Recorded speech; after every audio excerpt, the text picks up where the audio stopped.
आजकल जब भी हम किसी पूजा के शॉप पे जाते हैं या कहीं और मान लीजिए डी मार्ट, रिलायंस फ्रेश और कहीं जाते हैं, तो हमें कुछ सेक्शन में जहाँ पूजा के आइटम्स रखे होते हैं, वहाँ पे घी हो, आप तेल हो या कुछ हो, वो बेसिकली उस पे ऐसा लिखा होता है कि सिर्फ पूजा के लिए, सिर्फ पूजा के लिए, खाने के लिए नहीं। अगर आप इसको खा लेते हैं तो कृपया डॉक्टर से दिखाएं।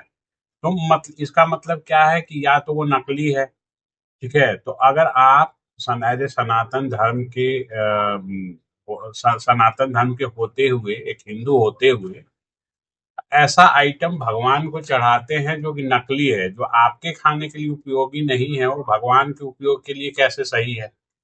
तो आप सोच लीजिए कि अगर आप पूजा करते हैं और नकली चीजों से पूजा करते हैं तो आपको क्या फल मिलेगा और क्या फल मिलना चाहिए। क्योंकि अगर आप भगवान को भी धोखा दे सकते हैं तो भैया फिर तो भगवान ही मालिक नहीं है। तो आप जब भी जाइए, बेशक आप 1 किलो घी नहीं लीजिए पूजा करने के लिए, बेशक 100 ग्राम घी चढ़ाइए भगवान को, बेशक 100 ग्राम मधु चढ़ाइए, शहद चढ़ाइए भगवान को, बेशक 500 ग्राम, कुछ भी, कोई भी महंगी आइटम अगर लगती है कि आप उतना अफोर्ड नहीं कर पा रहे हैं, तो आप असली चीज लीजिए, नकली मत लीजिए।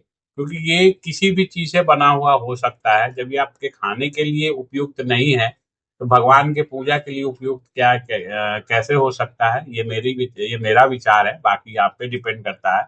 मैं तो जाता हूँ, जब पंडित जी लिखते हैं 1 किलो घी, तो मैं बेशक, अगर 1 किलो मेरे से नहीं हो पाता, मैं तो 250 ग्राम लाता हूँ या आधा किलो लाता हूँ, लेकिन असली घी लाता हूँ। और असली चीजें लाता कोशिश करता हूँ कि पूजा के लिए असली चीजें लाऊं और उसका उपयोग करूं। तो आप देख लीजिए आपको क्या करना है।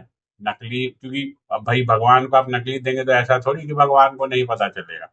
और अगर पूजा कर रहे हैं, तो अगर मान लीजिए अफोर्ड नहीं कर पा रहे हैं, चीजों को नहीं खरीद पा रहे हैं, तब सिर्फ एक फूल कहीं से ले आइए और उससे पूजा कर लीजिए। चलिए, धन्यवाद।